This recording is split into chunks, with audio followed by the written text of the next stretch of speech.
Gabriel, falando um pouquinho lá fora, né, o mercado está de olho, além do CPI dos Estados Unidos, dados importantes aí também do Fed na quarta-feira.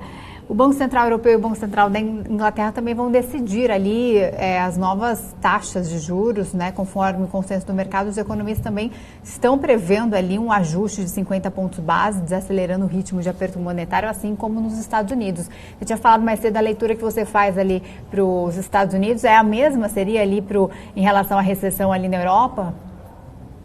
Não, não é. O cenário europeu é um pouco mais dramático, tá?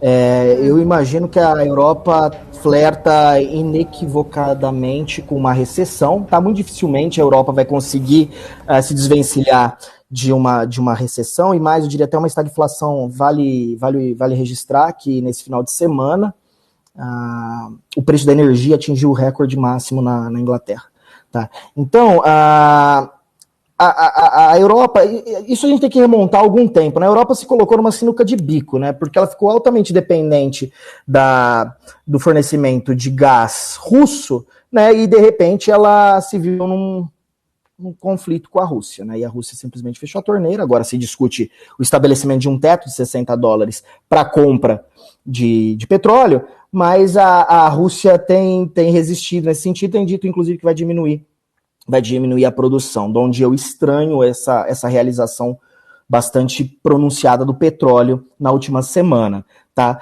Então, o que aconteceu? A Europa, de modo geral, e aqui eu quero trazer a Alemanha em particular, eles abraçaram uma agenda que é uma agenda legítima, uma agenda meritória, a gente tem que se ocupar disso, mas com metas plausíveis, né? Que foi a agenda de descarbonização e mais desnuclearização do grid, né, de energia.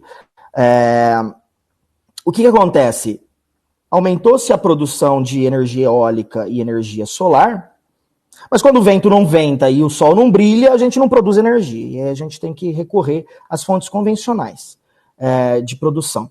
Eu estou falando tudo isso porque quando a gente pega a inflação europeia, algo no entorno de 50% é explicado por energia, entre 50% e 60%.